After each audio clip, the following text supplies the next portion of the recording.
Olá, boa noite. Seja muito bem-vindo, seja muito bem-vinda ao Centro Espírita Morada Cristã. É uma alegria imensa ter você conosco para mais este instante de recolhimento e preparo para o atendimento espiritual, por meio das preces intercessoras. Que este momento de luz toque o seu coração e envolva seu lar em paz e serenidade.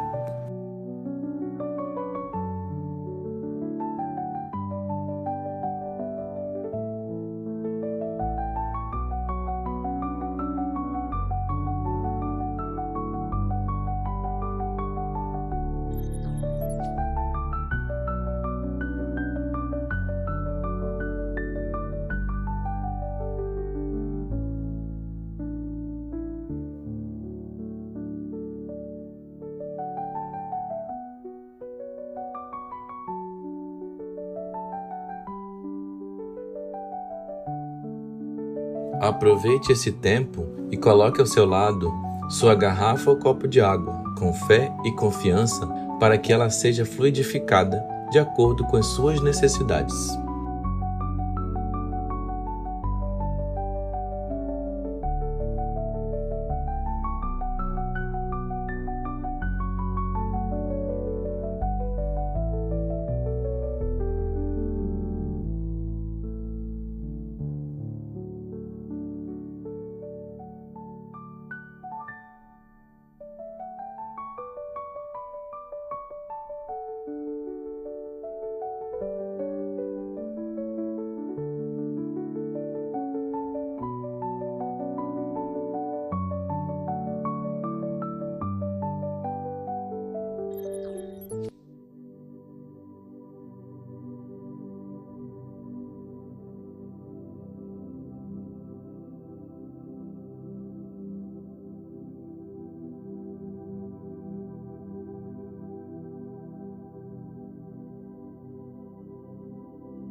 Hoje daremos início ao nosso preparo com a leitura do capítulo 14 do livro Boa Nova, psicografado por Chico Xavier pelo espírito de Humberto de Campos, editora FEB, cujo título é A Lição a Nicodemos, que diz assim: em face dos novos ensinamentos de Jesus, todos os fariseus do templo se tornavam de inexcedíveis cuidados pelo seu extremado apego aos textos antigos. O mestre, porém, nunca perdeu ensejo de esclarecer as situações mais difíceis com a luz da verdade que a sua palavra divina trazia ao pensamento do mundo. Grande número de doutores não conseguia ocultar o seu descontentamento, porque, não obstante suas atividades deotistas, continuavam as ações generosas de Jesus, beneficiando os aflitos e os sofredores. Discutiam-se os novos princípios no grande templo de Jerusalém, nas suas praças públicas e nas sinagogas. Os mais humildes e pobres viam no Messias o emissário de Deus, cujas mãos repartiam em abundância os bens da paz e da consolação. As personalidades mais importantes temiam-no. É que o profeta não se deixava seduzir pelas grandes promessas que lhe faziam com referência ao seu futuro material. Jamais temperava a sua palavra de verdade com as conveniências do comodismo da época.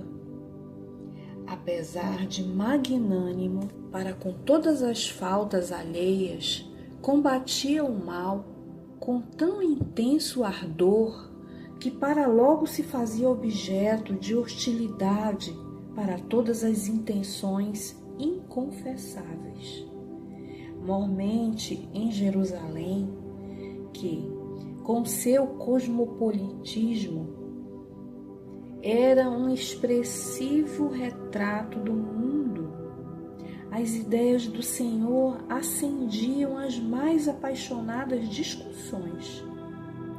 Eram populares que se entregavam à apologia franca da doutrina de Jesus, servos que o sentiam com todo o calor do coração reconhecido, sacerdotes que o combatiam abertamente, convencionalistas que não o toleravam, indivíduos abastardos que se insurgiam contra os seus ensinos.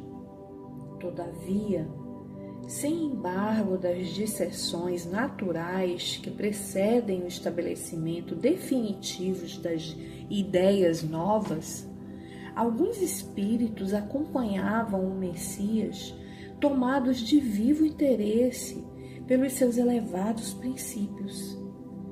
Entre estes figurava Nicodemos, fariseu notável pelo coração bem formado e pelos dotes da inteligência. Assim, uma noite, ao cabo de grandes preocupações e longos raciocínios, procurou a Jesus em particular, seduzido pela magnanimidade de suas ações e pela grandeza de sua doutrina salvadora. O Messias estava acompanhado apenas de 2 dos seus discípulos e recebeu a visita com a sua bondade costumeira. Após a saudação habitual e revelando as suas ânsias de conhecimento, depois de fundas meditações, Nicodemos dirigiu-se-lhe respeitoso: Mestre, bem sabemos que vindes de Deus, pois somente com a luz da assistência divina poderíeis realizar o que tendes efetuado, mostrando o sinal do céu em vossas mãos. Tendo empregado a minha existência em interpretar leis, mais desejava receber a vossa palavra sobre os recursos de que deverei lançar mão para conhecer o reino de Deus. O mestre sorriu bondosamente e esclareceu: primeiro que tudo, Nicodemos, não basta que tenhas vivido a interpretar a lei. Antes de raciocinar sobre as suas disposições, deverias ter-lhe sentido os textos. Mas, em verdade, devo dizer-te que ninguém conhecerá o reino do céu sem nascer de novo. Como pode um homem nascer de novo sendo velho? Interrogou o fariseu altamente surpreendido. Poderá, porventura, regressar ao ventre de sua mãe? O Messias fixou nele os olhos calmos, consciente da gravidade do assunto em foco, e acrescentou: em verdade, reafirmo-te, ser indispensável que o homem nasça e renasça para conhecer plenamente a luz do reino. Entretanto, como pode isso ser? Perguntou Nicodemos, perturbado. És mestre em Israel e ignoras estas coisas? Inquiriu Jesus, como que surpreendido. É natural que cada um somente testifique aquilo de que saiba. Porém, precisamos considerar que tu ensinas. Apesar disso, não aceitas os nossos testemunhos. Se falando eu de coisas terrenas, sentes dificuldades em compreendê-las com os teus raciocínios sobre a lei, como poderás aceitar as minhas afirmativas quando eu disser das coisas celestiais? Seria loucura destinar os alimentos apropriados a um velho para o organismo frágil de uma criança. Extremamente confundido, retirou-se o fariseu, ficando André e Tiago, empenhados em obter do Messias o necessário esclarecimento acerca daquela lição nova. Jerusalém quase dormia sob o véu espesso da noite alta. Silêncio profundo se fizera sobre a cidade. Jesus, no entanto, e aqueles 2 discípulos continuavam presos à conversação particular que haviam entabulado. Desejavam eles ardentemente penetrar o sentido oculto das palavras do Mestre. Como seria possível aquele renascimento? Não obstante os seus conhecimentos, também partilhavam da perplexidade que levava Nicodemos a se retirar fundamente surpreendido. Por que tamanha admiração em face dessas verdades? Perguntou-lhe Jesus bondosamente. As árvores não renascem depois de podadas? Com respeito aos homens, o processo é diferente, mas o espírito de renovação é sempre o mesmo. O corpo é uma veste. O homem é seu dono. Toda roupagem material acaba rota. Porém, o homem, que é filho de Deus, encontra sempre em seu amor os elementos necessários à mudança do vestuário. A morte do corpo é essa mudança indispensável, porque a alma caminhará sempre por meio de outras experiências até que consiga a imprescindível provisão de luz para a estrada definitiva no reino de Deus, onde toda a perfeição conquistada ao longo dos rudes caminhos. André sentiu que uma nova compreensão lhe felicitava o espírito simples e perguntou: Mestre, já que o corpo é como a roupa material das almas, por que não somos todos iguais no mundo?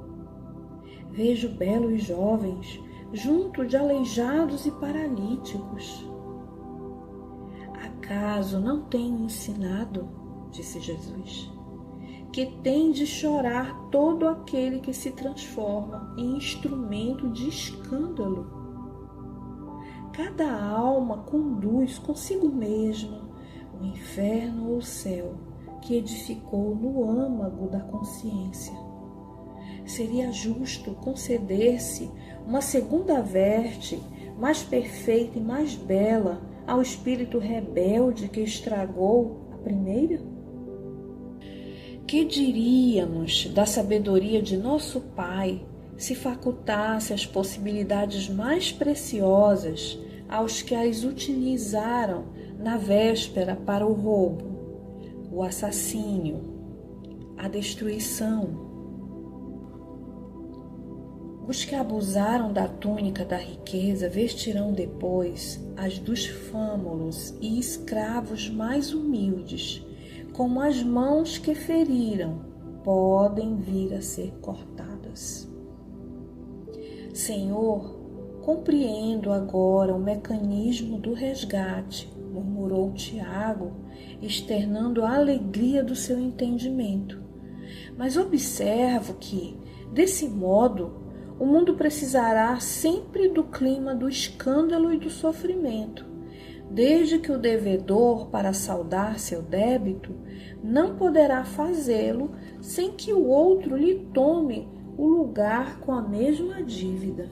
O mestre apreendeu a amplitude da objeção e esclareceu aos discípulos, perguntando: dentro da lei de Moisés, como se verifica o processo da redenção? Tiago meditou um instante e respondeu: Também na lei está escrito que o homem pagará olho por olho, dente por dente.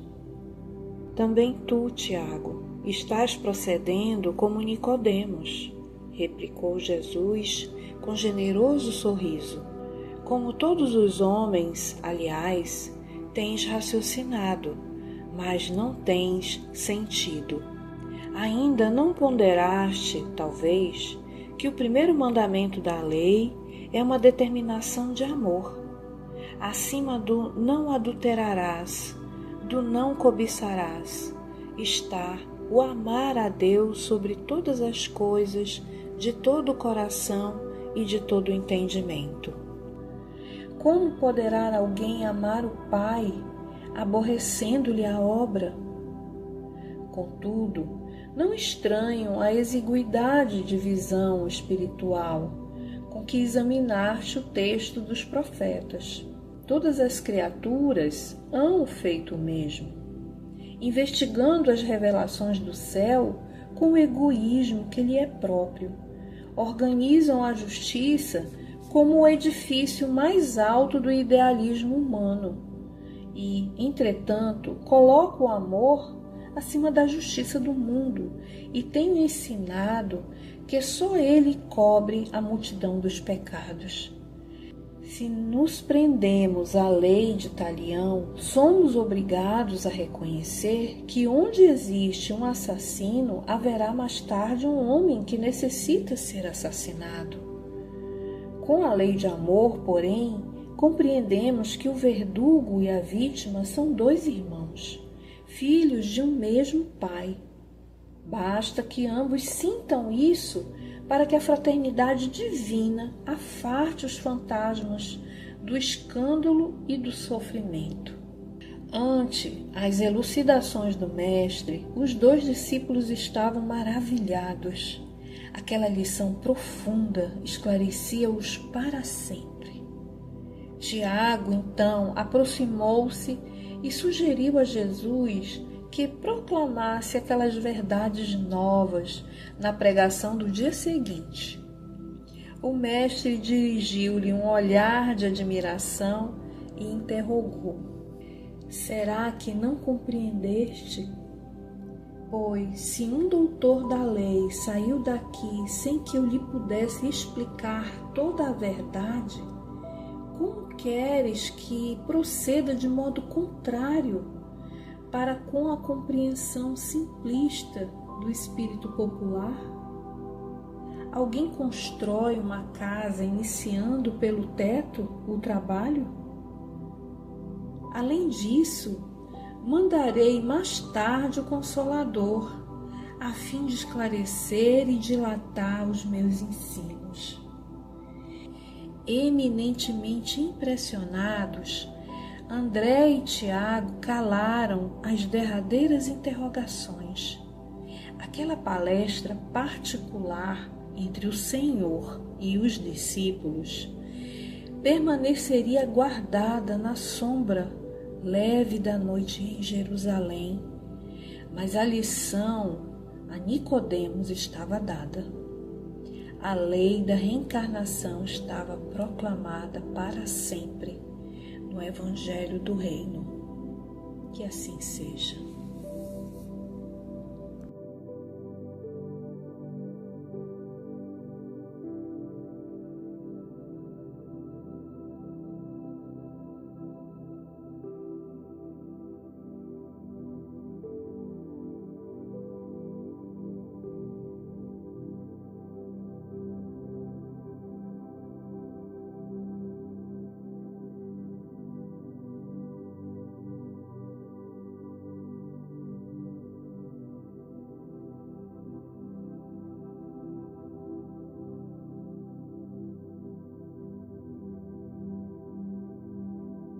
Com serenidade e o pensamento elevado, convidamos você a se conectar com as esferas superiores, unindo-se a nós em oração.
fazendo a prece intitulada Oração diante da Palavra, de Meimei, contida no livro A Luz da Oração, psicografado por Chico Xavier, ditado por espíritos diversos e publicado pela editora O Clarim. Senhor, deste-me a palavra por semente de luz, auxilia-me a cultivá-la, não me permitas envolvê-la na sombra que projeto. Ensina-me a falar para que se faça o melhor. Ajuda-me a lembrar o que deve ser dito e a lavar da memória tudo aquilo que a tua bondade espera se lance no esquecimento. Onde a irritação me procure, induze-me ao silêncio e, onde lavre o incêndio da incompreensão ou do ódio, dá que eu pronuncie a frase calmante que possa apagar o fogo da ira. Em qualquer conversação, inspira-me o conceito certo que se ajuste à edificação do bem no momento exato e faze-me vigilante para que o mal não me use em louvor da perturbação. Não me deixes emudecer diante da verdade, mas conserva-me em tua prudência, a fim de que eu saiba dosar a verdade em amor, para que a compaixão e a esperança não esmoreçam junto de mim. Traze-me o coração ao raciocínio, sincero, sem aspereza, brando, sem preguiça, fraterno, sem exigência, e deixa, Senhor, que a minha palavra te obedeça à vontade, hoje e sempre. E assim seja.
Queridos irmãos e irmãs, vamos seguir agora em recolhimento com um coração agradecido a Deus pela dádiva da vida e pelas bênçãos que muitas vezes em silêncio nos cercam. Este é um momento de oração e profunda reflexão à luz da mensagem que recebemos. Pense, que transformações podemos fazer para nos aproximarmos dos ensinamentos do Cristo? Agora, você está convidado a fazer uma prece por você, seus entes queridos e por aqueles que precisam de auxílio. Aproveite este instante para harmonizar-se. Entregue-se com confiança à oração sincera, à escuta interior e à luz divina que o envolve neste momento. Se terminar sua prece antes do encerramento desta harmonização, permaneça relaxado, permitindo que essa melodia suave envolva você nos melhores sentimentos.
Queridos amigos e amigas, encerramos mais um momento de preparo por meio das preces intercessoras para o seu atendimento espiritual, cultivando gratidão no coração. Que Jesus e os benfeitores espirituais nos amparem, nos inspirem e nos ajudem a fortalecer a nossa fé.